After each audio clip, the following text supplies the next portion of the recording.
Hello बच्चों, राधे राधे। कैसे हैं आप सब लोग? हम आशा करते हैं कि आप सभी लोग अच्छे होंगे। जैसा कि मैं आप सबको बताना चाहता हूँ कि मेरा नाम विवेक मिश्रा है और मैं आप सबका काना कोचिंग सेंटर में स्वागत करता हूँ। बच्चों, आप लोगों से एक अनुरोध है, अगर आप लोगों को हमारी वीडियो पसंद आ रही है तो प्लीज़ हमारे चैनल को सब्सक्राइब कर दीजिए, लाइक कर दीजिए और अपने तमाम दोस्तों के साथ शेयर कर दीजिए, जिससे कि ज़्यादा से ज़्यादा लोगों तक ये वीडियो पहुँचे और लोगों को भी इस वीडियो का लाभ मिले। तो हम देर नहीं करेंगे, क्लास की शुरुआत करेंगे। बोर्ड एग्जाम आपका शुरू हो रखा है। 27 फरवरी को आपका मैथ का पेपर है।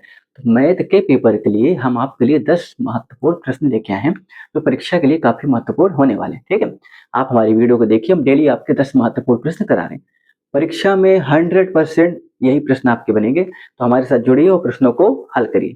उनका फॉर्मेट यही रहेगा। ठीक है, चलो फिर देर नहीं करेंगे, क्लास की शुरुआत करेंगे। यहाँ पर आप डाल लीजिए प्रश्न नंबर 1। प्रश्न नंबर 1 हमसे क्या कह रहा है कि एक द्विघात समीकरण आपको दे रखा है। क्या दे रखा है? द्विघात समीकरण। क्या दे रखा है पहले लिख लेते हैं। दे रखा है 2x⁻2 माइनस का 8x प्लस का c बराबर 0। हमसे कह रहा है इस समीकरण के मूल बराबर है। क्या कह रहा है? मूल जो है इसके बराबर है। कह रहा है मूल बराबर है, तो हमसे कह रहा है कि c का मान बता दो। c का मान क्या होगा? c मतलब ये। ठीक, देखो पहले तो आपसे अगर हम पूछेंगे इस द्विघात समीकरण का व्यापक रूप क्या होता है, जर्नल फॉर्म जिसको हम बोलते हैं हीरो। हीरो आप समझते हो ना, जगह नहीं मतलब ओरिजिनल इनका रूप क्या होता है। ये सब तो इनके डुप्लीकेट हैं। डुप्लीकेट मतलब इनके नकल करके बने। जैसे अगर आपको हम बोले कि फिल्मों में हीरो कौन होता है? जो फिल्मों में काम करते हैं, अभिनय करते हैं।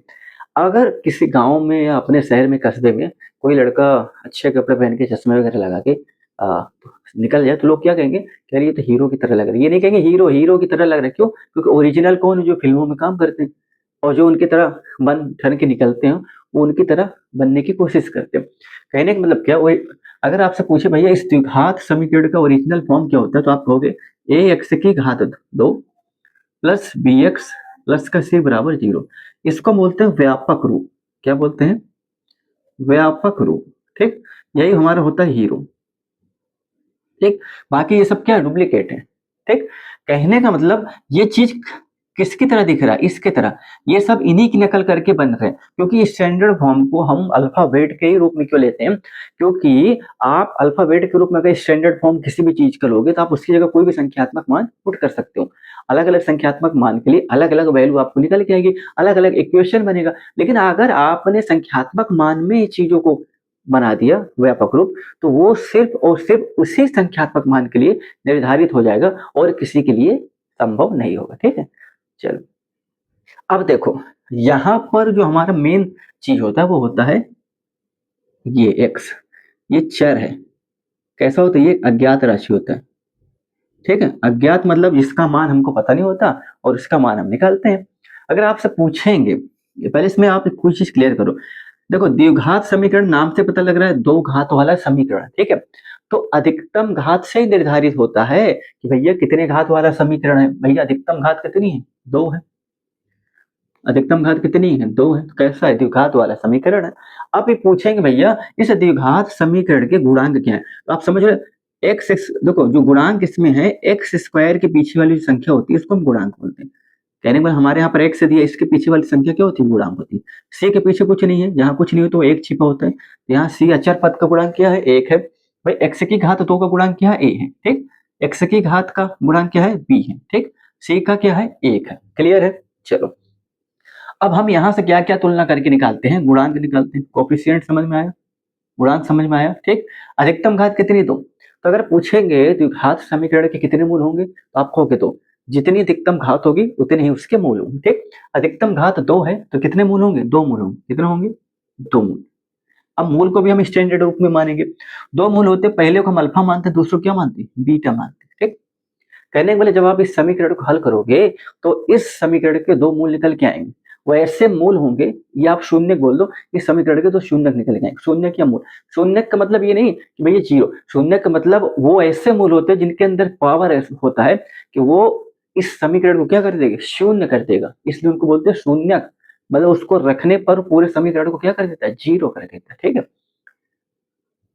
तो दो मूल होते हैं अल्फा व बीटा। अगर आपसे पूछें सम ऑफ रूट्स क्या होंगे, मतलब अल्फा प्लस बीटा का योग क्या होगा, तो आप कहोगे माइनस का बी बटे ए होगा। ठीक, बी क्या है आपका, बी आपका क्या बताओ, ये दे रखा है आपका एक्स का गुणांक है, ठीक है ना। और भैया ए क्या है आपका, एक्स स्क्वायर का गुणांक, ठीक है। भाई बी क्या है आपका, आप कहोगे ये तो भाई एक्स का गुणांक है, बी क्या है, एक्स का गुणांक है। ए क्या है, एक्स स्क्वायर का गुणांक है, क्या है, एक्स स्क्वायर का गुणांक है। माइनस लगा दो। अगर हम पूछेंगे प्रोडक्ट ऑफ रूट्स क्या होते हैं, मतलब मूलों का गुणनफल क्या होता है, तो आप कहोगे सी अपॉन ए होगा। क्या होगा, सी अपॉन, सी क्या है, अचर पद है, सी क्या है, अचर पद है, ठीक। और ए क्या है, एक्स स्क्वायर का गुणांक, ये क्या है, इन्हीं का पूरा खेल है, ठीक है, इन्हीं का पूरा खेल है। अब कहने का मतलब ये है, आप इतना लिख लो भैया, एक व्यापक रूप होता है, दो मूल होते हैं अल्फा व बीटा होते हैं, मूलों का योगफल ये होता है, मूलों का गुणनफल ये होता है, ठीक है।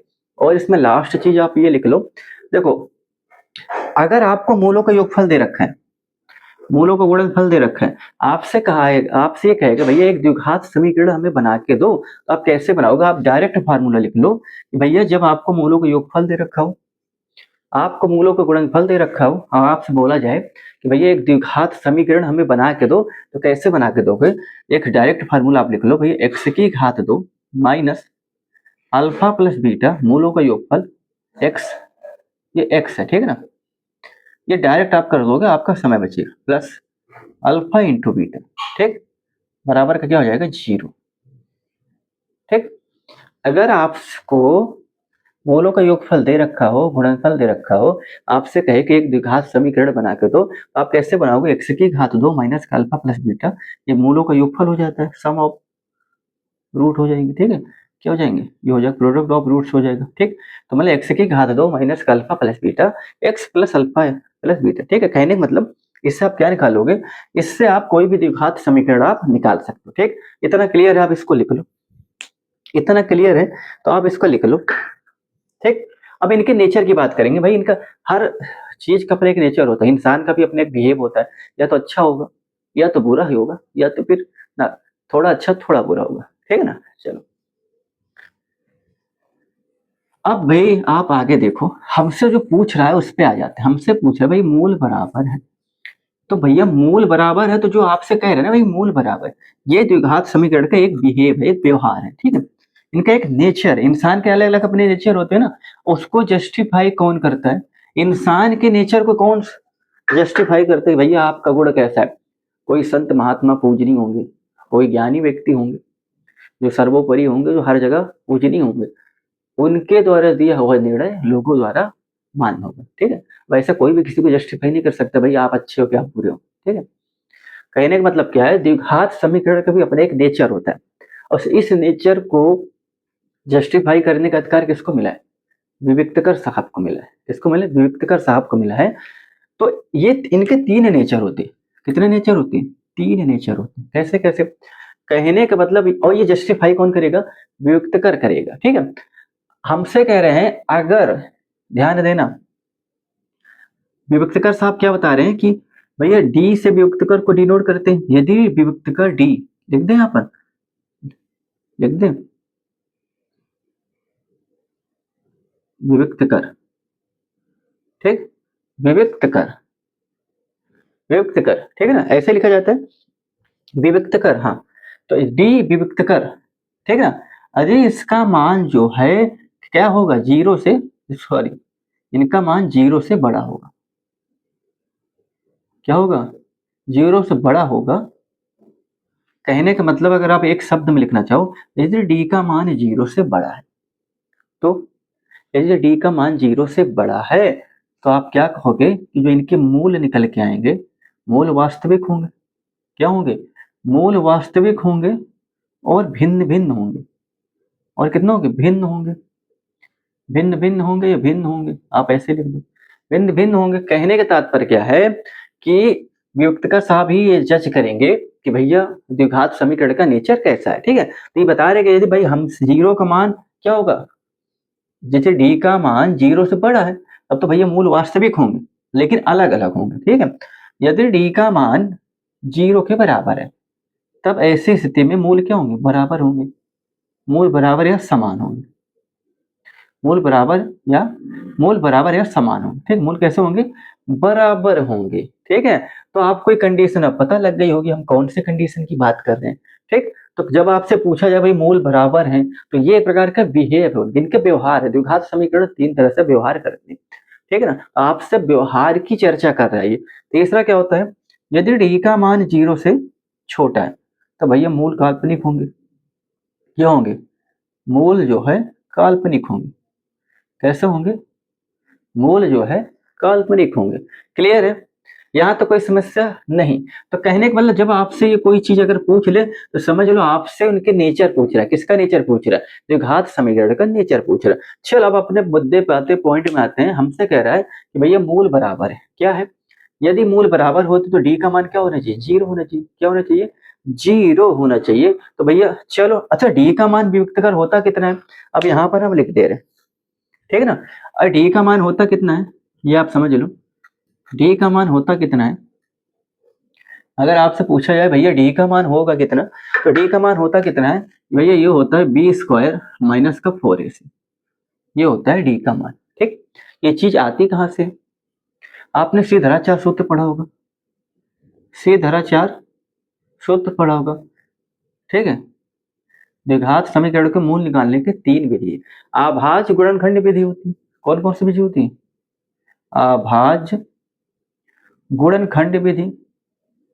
ठीक, मोस्टली यही बच्चे यही वाला पसंद करते हैं, उनको सरल लगता है। ठीक है, जब इस किसी से नहीं बनता है तो हम ये वाली विधि का इस्तेमाल करते हैं, पूर्ण वर्ग विधि। क्या होता है, पूर्ण वर्ग विधि। ठीक, ये हो गया नंबर एक, ये हो गया नंबर दो। लास्ट में क्या होता है, फाइनल। फाइनल बोलते हैं श्रीधराचार्य सूत्र। ठीक है ना, क्या बोलते हैं, श्रीधराचार्य सूत्र। ठीक है ना, क्लियर है। ठीक, यहां तक क्लियर है। ठीक है ना, इन तीन विधि से हम क्या निकालेंगे, द्विघात समीकरण आपका ऐसा दिया होगा, आपसे पूछेगा इसके मूल्य निकाल के दिखाओ, आप इन तीनों से निकाल सकते हैं। मोस्टली बच्चे क्या करते हैं, इन्हीं का इस्तेमाल करते हैं, ये इनको इजी लगता है। ठीक है, चलो, तो कहने का मतलब क्या है कि भैया आपसे पूछ रहा है कि भैया व्युत्क्रम मूल बराबर है, तो कहने का मतलब डी का मान 0 होगा।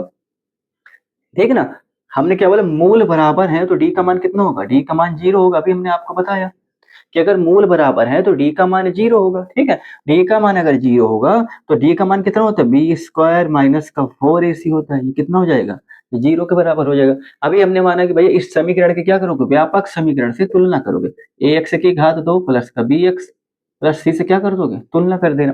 प्रोसीजर नहीं पता, स्टेप बाय स्टेप आप पढ़ रखे हैं उसको करना है। यहाँ पर हम सवाल बता रहे हैं, आपका रिवीजन करा रहे हैं। ठीक है, तो स्टेप बाय स्टेप आप समझदार हैं, लिख लेना कैसे होगा। कहने का मतलब क्या भाई, एक्स स्क्वायर प्लस का बी एक्स प्लस का सी सब तुलना करोगे तो भाई एक्स स्क्वायर का गुणांक यहाँ क्या है, ए है। ये ओरिजिनल फॉर्म है। यहाँ पर ए की जगह क्या बैठा है, 2, तो ए बराबर कितना है आपका 2। बी की जगह क्या बैठा है, माइनस का 8 बैठा है, बी बराबर कितना हो गया, माइनस का 8। अचर पद सी की जगह क्या बैठा है, सी की जगह तो सी ही बैठा है, तो भैया सी बराबर सी। क्लियर है, चलो अब भैया रखो यहाँ वैल्यू पुट करो, तो आप क्या रखोगे, बी का मान कितना, -8 की पावर 2। ठीक है, -4 गुणे ये कितना है, 2 है, और सी है बराबर के 0 है। ये हो जाएगा 64, माइनस माइनस का प्लस हो जाएगा, 8 नहीं 64, माइनस कितना हो जाएगा, 4 दूनी 8, और सी बराबर का 0। क्लियर है, ये क्लियर है यहाँ तक, हाँ यहाँ तक तो क्लियर है, कोई समस्या नहीं। अब ये 64 को आप उधर ले जाओ, माइनस का 8 सी प्लस का 8 सी हो जाएगा, सी बराबर क्या हो जाएगा, 64/8, काट दोगे 8, भैया सी का मान कितना आ गया, 8। सी का मान कितना आ गया, 8।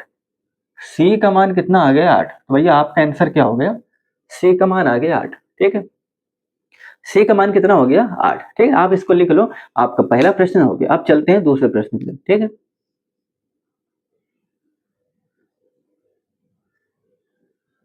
ठीक है, चलो चलो अब आगे प्रश्न की तरफ चलते हैं। प्रश्न नंबर 2 हमारा क्या है, इसको भी हम हल कर लेते हैं। ठीक है ना, तो सी का मान कितना आ गया, 8, इसको आप लिख लो। ठीक, सी का मान कितना आ गया, 8। चलो प्रश्न नंबर 2 की तरफ चलते हैं। प्रश्न नंबर 2 हमसे क्या कह रहा है, अब चलते हैं हम प्रश्न नंबर 2 की तरफ।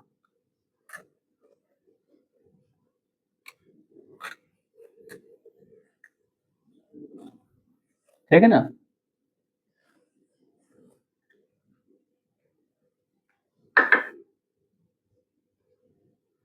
यहाँ पर डालो प्रश्न नंबर 2।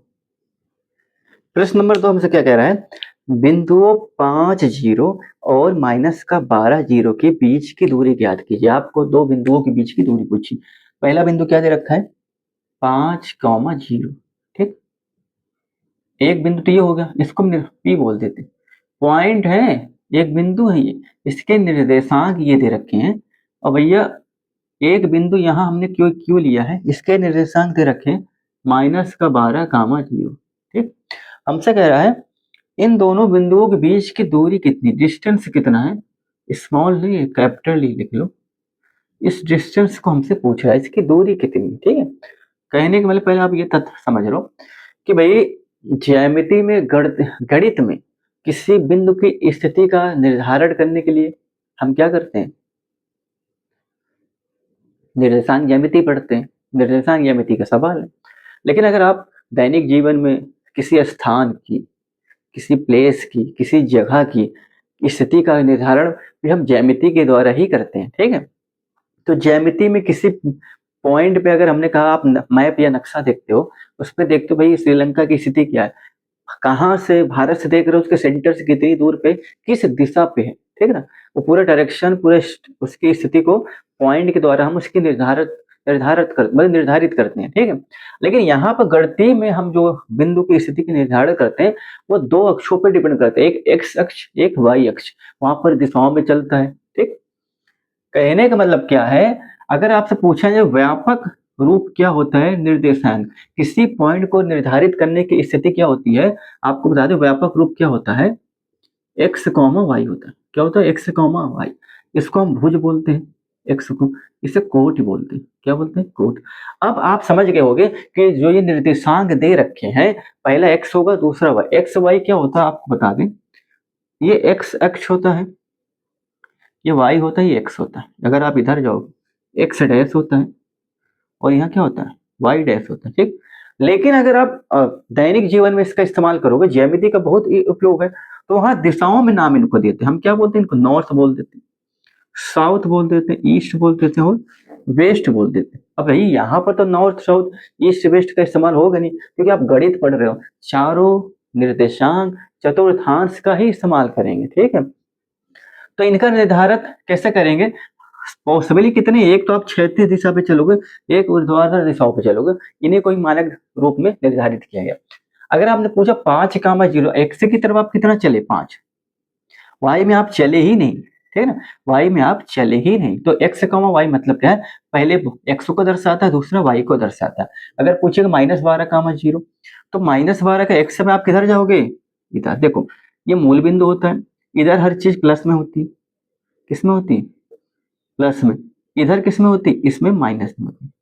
ठीक, ऊपर ऐसे प्लस में होगा, ऊपर किस में होगा, नीचे किस में होगा, माइनस में होगा। किसमें होगा, माइनस में होगा। ठीक, कहने का तात्पर्य क्या है, हमसे पूछा भाई एक्स, एक्स की दिशा में -12, सपोज करो -12 यहाँ पर आ गया, वाई की दिशा में हमें चलना ही नहीं, वाई यहीं पे रहना, वाई की दिशा पे आप चलना नहीं, तो भाई -12,0 कहाँ आएगा, यहाँ आएगा।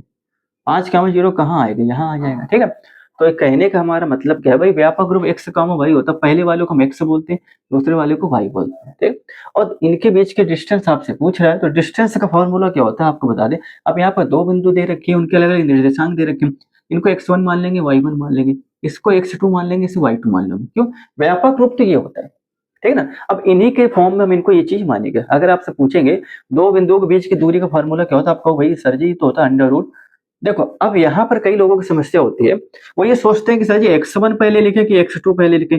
हम कह रहे भैया जो आपको अपने दिमाग में याद आ जाए आप पहले वही लिख दो। ऐसा कोई फिक्स नहीं है कि भैया x2 x1 का होल वर्ग प्लस y2 माइनस का y1 का होल वर्ग। हम कह रहे नहीं याद आपको, आप पहले x1 आ रहा है इसको ही लिख दो। ठीक है ना, क्यों, इस चीज की कमी को कौन पूरा कर लेता है, इस चीज की कमी को स्क्वायर कंप्लीट कर देता है। क्या करता, स्क्वायर जो है कंप्लीट कर देता। हम तो कह रहे हैं आपको ये भी नहीं आ रहा, नहीं आ रहा, उल्टा सीधा लिख दो, x1 माइनस x2 आपने लिखा, यहाँ पर आपका दिमाग काम नहीं किया, आप यहाँ y2 माइनस y1 कर दो, कोई समस्या है क्या? कुछ भी लिख दो, क्रमों का कोई परिवर्तन नहीं होता। क्यों? इन आपको लगेगा प्लस माइनस की पूर्ति कौन कर रहा है, ये स्क्वायर, स्क्वायर माइनस के खेल को खत्म कर देगा। और सबसे बड़ी चीज क्या है, हम कह रहे हैं कि आपको अगर समस्या लग रही है कि सर जी अगर हम इससे घटाएंगे तो प्लस माइनस का खेल समझ में नहीं आता, सर 3 से तो 1 घटा देंगे, 1 से 3 में बच्चों को क्या होती, समस्या होती। हम कह रहे हैं आपको इससे समस्या है, आप यहाँ पर आपको छूट दी गई, आप मनचाहा चीज कर सकते हो, आप 3 माइनस 1 कर दो, आपको ऐसा लग रहा है तो आप बड़े से ही घटा दो, आपको जहां असुविधा लगे आप बड़ी संख्या उठाओ, उससे माइनस करो, प्लस माइनस के झंझट में फंसे। क्लियर है? तो इस सूत्र को एक मानक रूप नहीं कि भैया आप यही लिखो, कुछ भी लिख दो सब चलेगा। ठीक, अब चलो सवाल पे आते हैं। हमसे कह रहे हैं दो बिंदु के बीच की दूरी पूछ रहा है, एक बिंदु है इसके निर्देशांक ये दे रखे, दूसरा बिंदु इसके निर्देशांक ये दे रखे। अब आपसे पूछ रहे भैया इनकी बिंदु के बीच की दूरी, तो डी फॉर डिस्टेंस, और दो बिंदु के बीच की दूरी का फार्मूला क्या होता है, हमने आपको यहाँ पे लिख दिया। भैया आप लिखो रूट के अंदर, अब देखो x1 माइनस x2 कर दो, 5 माइनस, अब ध्यान देना, x1 माइनस x2, भैया ये 12 हो गया, पूरे का क्या है वर्ग कर दो, प्लस कर दो y, आप y1 लिखो y2 बात बराबर है, y1 माइनस y2 तो पूरा जीरो है तो जीरो ही हो जाएगा, पूरा खेल x का ही बचा। ठीक है, माइनस माइनस का प्लस हो जाएगा, 12 5 17, 17 का क्या हो जाएगा, वर्ग हो जाएगा, क्या हो जाएगा, 17 का वर्ग हो जाएगा। अब भैया 17 का अगर वर्ग हो जाएगा, भैया वर्ग से स्क्वायर रूट से कट जाएगा, बचेगा पूरा बाहर कितना, 17 बचेगा, 17 स्टॉप पर राइट आंसर। क्लियर, समझ में आया? चलो प्रश्न नंबर तीसरे की तरफ चले, प्रश्न नंबर 3 की तरफ चले हम, ठीक है ना, प्रश्न नंबर 3 कर लेते हैं। चलो प्रश्न नंबर 3 क्या कर रहे हैं, ये आप लिख लो पहले, ये समझ में आया? ध्यान दो भाई, इसका तो रोल खत्म हो गया ना, बचा के अंदर माइनस माइनस का प्लस हुआ, 5 प्लस 12 पूरे का क्या है स्क्वायर, 17 पूरे का क्या है स्क्वायर। भैया स्क्वायर से रूट कटा, कितना आया 17। अब कहोगे सर जी स्क्वायर से रूट कैसे कटा, जानकारी के लिए आपको बता दें भैया, रूट का मान होता है 1/2, कितना होता है, रूट का मान होता है 1/2। आपने अगर घातांक का नियम पढ़ा होगा तो आपको समझ में आ जाएगा, घात के ऊपर घात होती है तो उनका आपस में गुणा हो जाता है। आप ये बताओ भाई 17 की पावर 2 है, रूट का मान हमने 1/2 रख दिया, घात के ऊपर घात आपस में गुणा, 2 गुणे 1/2 कर दोगे, 2 से 2 कट गया, 17 की पावर 1 कितना हो जाएगा, 17 आ जाएगा। ठीक, ये 17 इसका राइट आंसर। क्लियर है, कोई समस्या नहीं? चलो 17 इसका राइट आंसर, कोई समस्या नहीं। चलो चले आगे, चलो मिटा दे इसको, चलो ये मिटा दे, अब चलते हैं आगे, अब आगे चलते हैं, इसको मिटा देते हैं,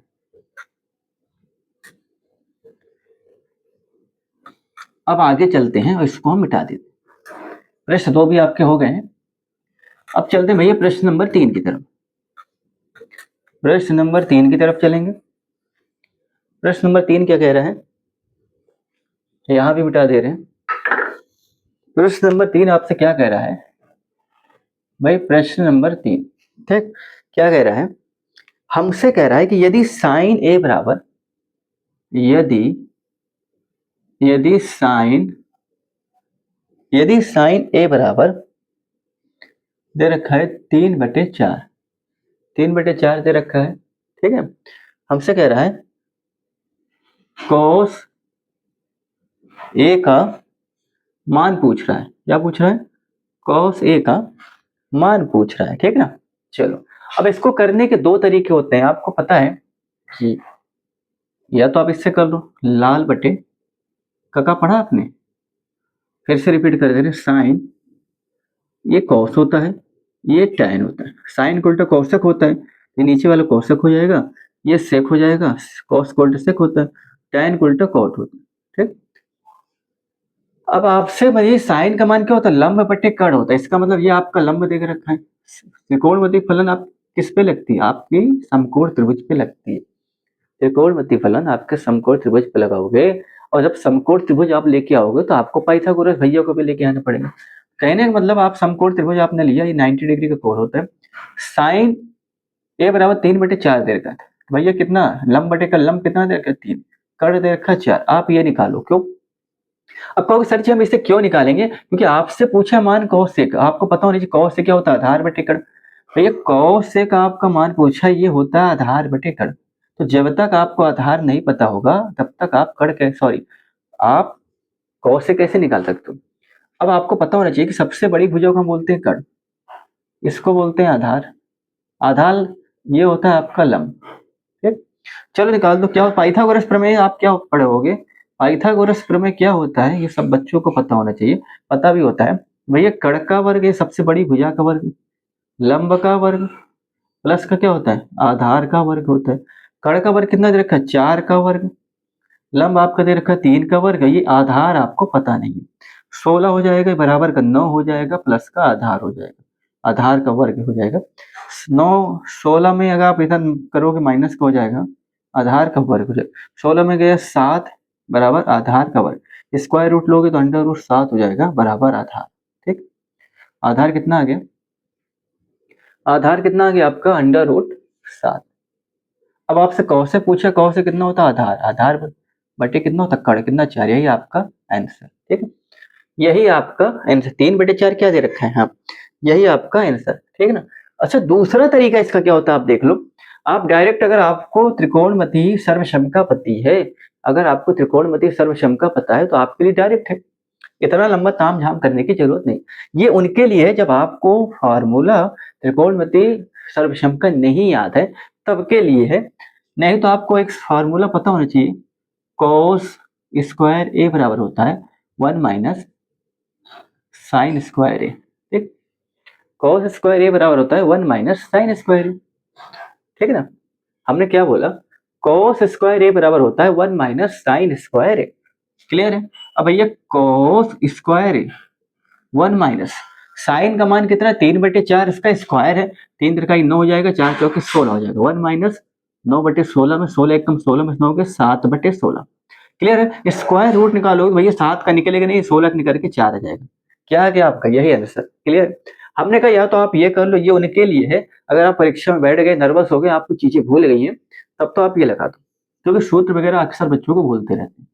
ठीक, अगर सूत्र नहीं याद है आप तो ये लगा दो, अगर याद है तो आपके लिए बहुत ही अच्छी चीज है कि आप ये लगा दोगे और आपका आंसर एक ही लाइन पे आ जाएगा। अब जो अच्छा लगे आप दोनों में से आप एक चुन लो। चलो अब आगे चलते हैं, प्रश्न नंबर 3 भी आपका हो गया है। 10 प्रश्न हम आपको कराएंगे, सभी प्रश्नों का पोस्टमार्टम कर दिया आपका हमने, जो प्रश्न 3 तक हमने बताए हैं। अब चलते हैं प्रश्न नंबर 4 की तरफ। भैया 3 तक के प्रश्न हो गए हैं, अब चलते हैं प्रश्न नंबर 4 की तरफ। यहाँ लिख लेते हैं प्रश्न नंबर 4। ठीक है ना, प्रश्न नंबर 4 हमसे कह रहा है कि 15 18 और 24, 15 18 और 24 का एलसीएम बताओ। क्या बताओ, एलसीएम बताओ।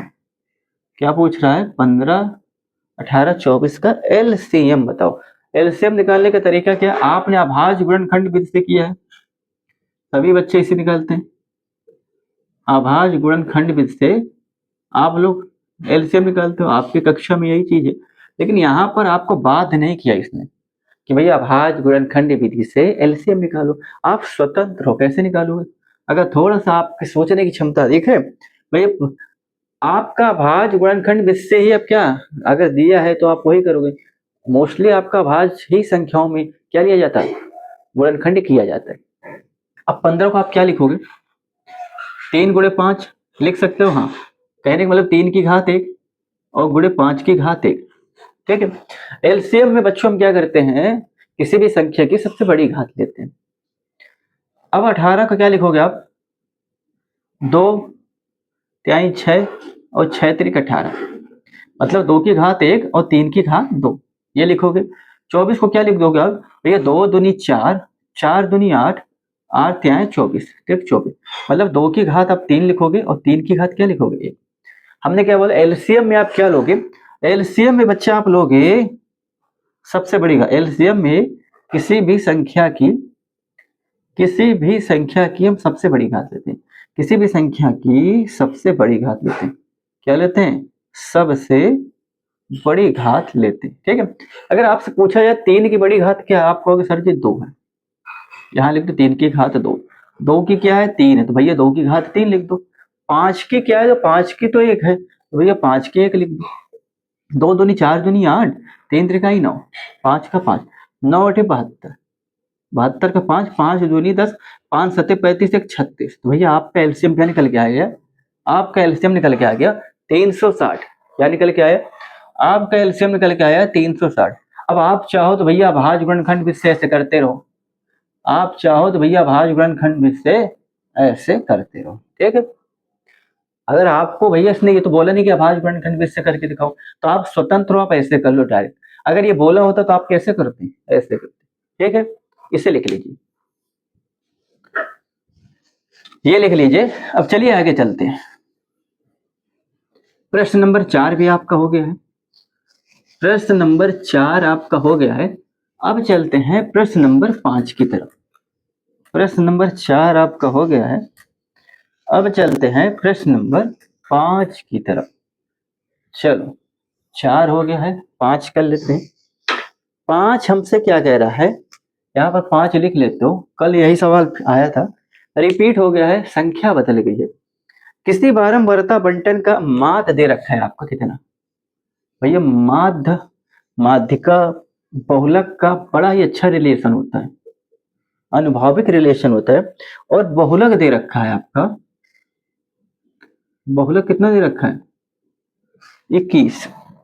आपसे कह रहे भैया माध्यिका बता दो कितनी इसकी। क्या पूछ रहे? आपसे माध्यिका पूछ रहा है भैया, आपसे पूछ रहा है भैया माध्यिका बता दो कितनी होगी, ठीक ना। क्या पूछ रहा है? माध्यिका पूछ रहा है आपसे कितनी होगी। तो भैया हमने क्या, एक अनुभाविक रिलेशन होता है इनका। बहुलक बराबर क्या होता है? बहुत सवाल ऐसे पूछे जाते हैं, आप इनको लगा के जाइएगा, पक्का आप पे सवाल आएगा, ठीक। हमने क्या, जो भी सवाल हमने करा रहे हैं सब परीक्षा में आने की 100% सवाल आएगा। अब आप ये कहोगे सर जी ये तो आया नहीं, हमने क्या बोला, फॉर्मेट यही रहेगा, संख्या बदल जाएगी, ऐसा नहीं हो सकता आपको इसकी जगह 25 दे दे। फॉर्मेट पैटर्न यही है ना, ठीक ना, मेथड यही है, तरीका यही है, ठीक। घबराना नहीं। बहुलक बराबर क्या होता है? 3 गुणे माध्यिका 2 गुणे माध्य। बहुलक कितना दे रखा है? 21। वैल्यू पुट करनी है। माध्य क्या दे रखा है? माध्य हमको दे रखा है 3 गुणे, पहले माध्यिका लिख लो, माध्यिका ही तो हमसे पूछा है, ये हमने लिख दिया। माइनस का 2 गुणे माध्य कितना दे रखा है? 20.5। चलो 20.5 दे रखा है, आपसे माध्यिका पूछा है।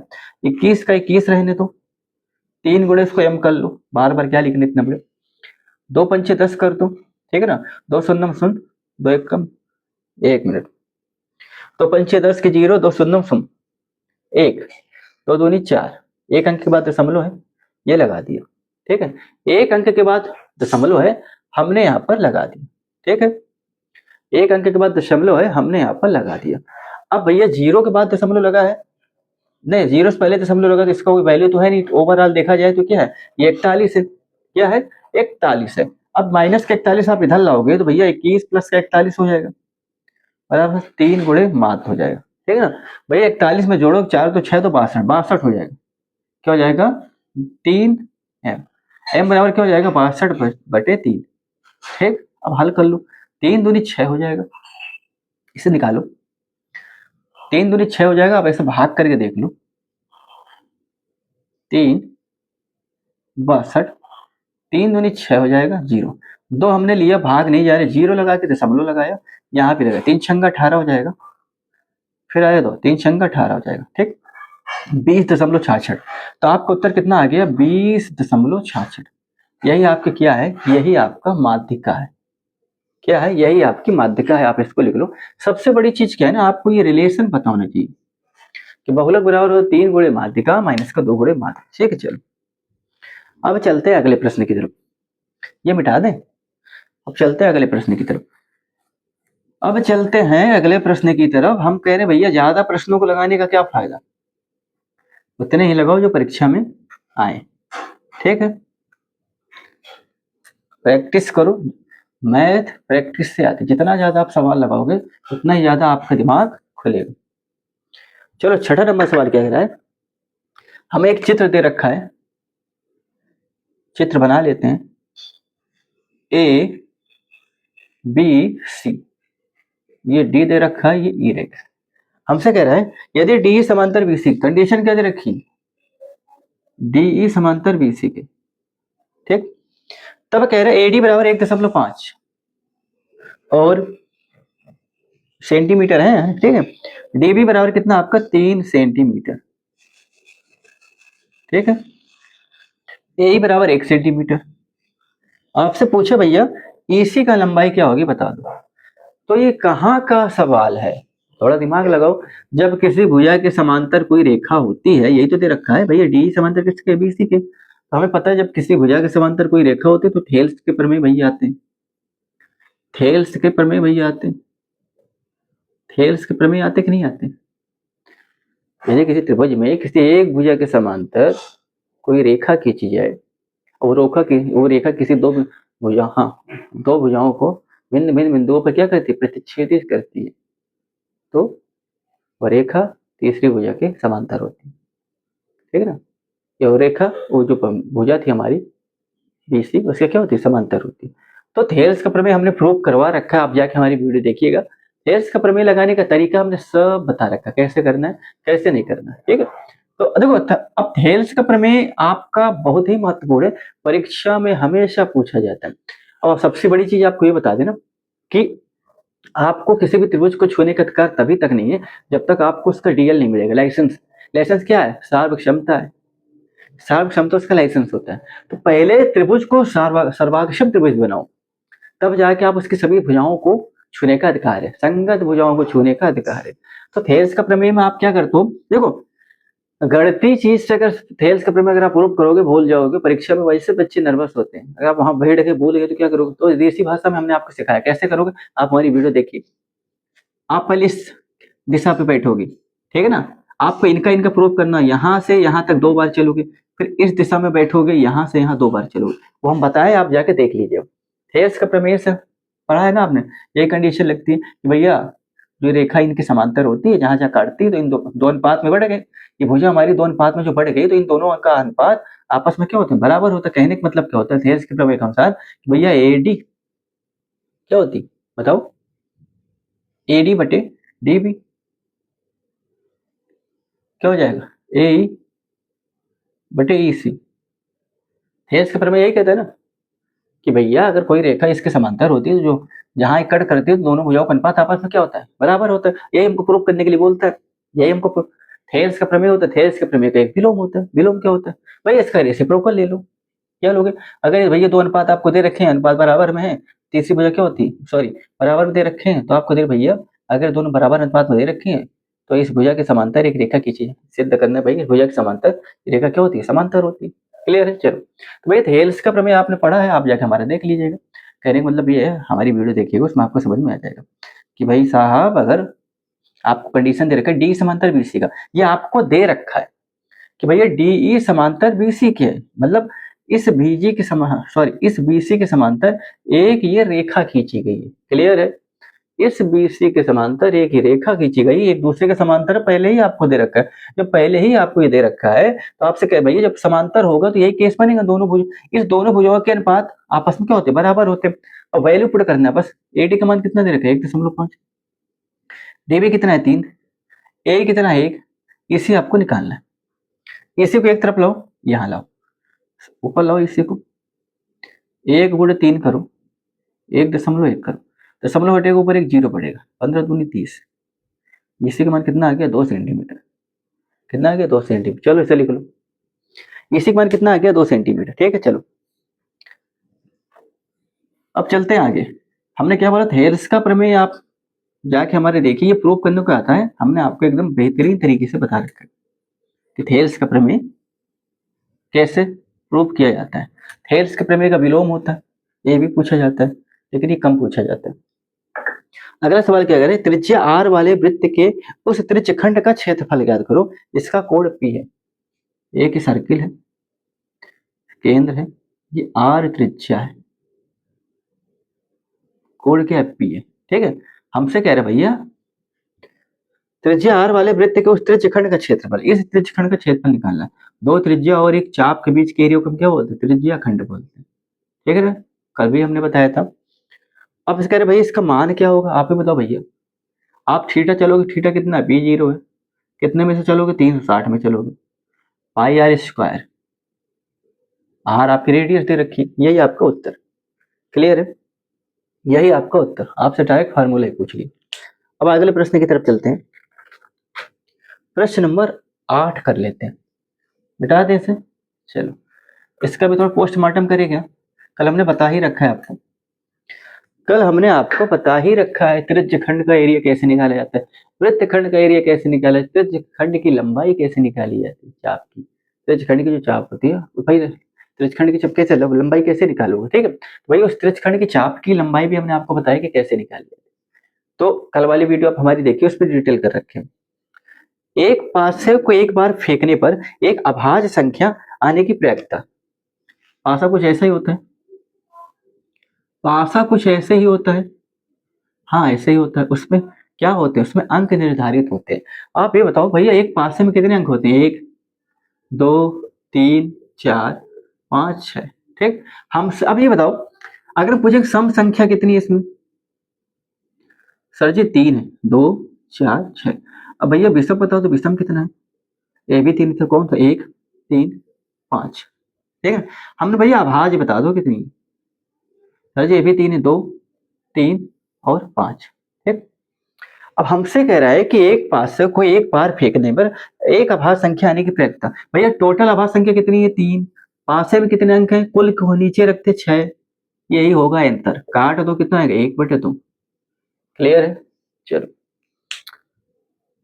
अब चलते हैं आगे प्रश्न की तरफ, बिठा दे इसको। प्रश्न नंबर 9 हमारा क्या कह रहा है, प्रश्न नंबर 9 की तरफ चलते हैं।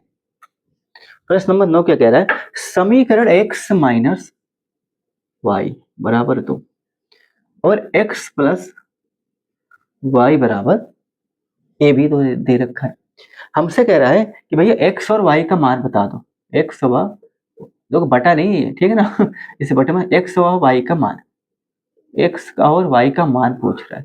कैसे करोगे, दोनों को पहले आप जोड़ दो भैया, x माइनस वाई और x प्लस वाई, 2 2 4 होगा, y से y कटेगा, काटना नहीं घटेगा, ठीक है ना, काटा नहीं जाता, ये घट जाएगा, कितना बचेगा 2x बराबर 4, x बराबर कितना हो जाएगा 2, आप ऐसे मत काट दीजिए, नंबर आपके कट जाएंगे, ठीक। x बराबर 2 आ गया तो आप किसी भी समीकरण पे रख दो, यहाँ रख देते 2 माइनस वाई बराबर 2, माइनस को उधर जाएगा, 2 माइनस 2 बराबर y, कितना हो जाएगा 0, ठीक है। y बराबर कितना आ गया 0, कहने के बाद x बराबर आपका आ गया 2 और y बराबर आपका आ गया 0, ठीक है, कोई समस्या नहीं। अगर आप कहीं बहुविकल्पी में आ जाएगा तो आपको 4 ऑप्शन दिए होंगे, आप वैल्यू पुट करके वहां से देख लो डायरेक्ट। चलो अगला सवाल लगाते हैं, अगला सवाल लगाते हैं, इसके बाद क्लास को क्लोज करते हैं। अगला सवाल लगाते हैं, इसके बाद क्लास को हम क्लोज करते हैं, ठीक है ना।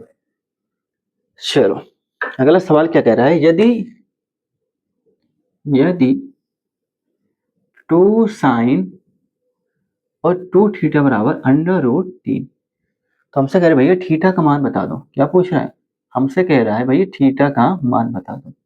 आपको पता होना चाहिए कि भैया 2 का आप उधर ले जाओ, साइन 2 थीटा बराबर √3/2, ठीक। अच्छा साइन के फलन में √3/2 किसका मान होता है, अगर आप कहोगे सारणी को भी याद करने का आपका तरीका बता देंगे, परीक्षा में बोले के तरीका बताएं, साइन का ही मान आप खाली याद कर लो, पूरा आपके फलन का मान याद हो जाएगा। हमने इस पे वीडियो बनाया भी, जब हमने इंट्रोडक्शन दे रखा है, आप हमारी त्रिकोणमिति की वीडियो देखिए, उसमें सब बता रखा है। अगर आप कहिए तो कमेंट में लिखिए, हम आपको बता देंगे, √3/2, ठीक। ये किसका, साइन के फलन में, साइन जो हमारा फलन है इस पे √3/2 किसका मान होता है, आपको भैया 60 अंश का होता है, किसका होता है 60 अंश, साइन 60 का मान कितना होता है, √3/2, ठीक। कितना होता है, √3/2। क्लियर है, क्लियर है, कोई समस्या नहीं, कोई समस्या होनी भी नहीं चाहिए, कोई समस्या नहीं, नहीं होनी चाहिए। तो आप इसको क्या लिखोगे, साइन 2 थीटा, साइन के पदों में क्यों लिखेंगे, तो भाई फलन हटेगा तभी हमारा वैल्यू आएगी, तो भैया कितना आ जाएगा साइन 60, ठीक। तुलना करेंगे भाई, फलन से फलन हटा तो 2 थीटा बराबर कितना आ गया 60, तो थीटा बराबर कितना हो जाएगा 30, ठीक है। तो अगर आपसे पूछे तो थीटा का मान तो आप क्या रख दोगे, भैया ये हो जाएगा 30 डिग्री, ठीक है। आपके 10 प्रश्न हो गए, हम आशा करते हैं आपको समझ में आया होगा, ठीक है, हम आशा करते हैं आपको समझ में आया होगा। 1 मिनट, हम आशा करते हैं कि आपको समझ में आया होगा। आप देख लीजिए भाई, थीटा का मान आ गया 30 डिग्री। तो आज भी आपके हमने 10 प्रश्न कराए, कल भी कराए थे। 27 फरवरी से पहले आपके 10-10 प्रश्न हम रोज करवाएंगे और सभी प्रश्न आप लगा के जाइए, सभी प्रश्न ही परीक्षा में आएंगे, ठीक है। तो आज के लिए इतना ही दोस्तों, कल फिर मिलेंगे आपसे इसी वक्त इसी टाइम। तब तक के लिए राधे राधे, जय श्री कृष्ण।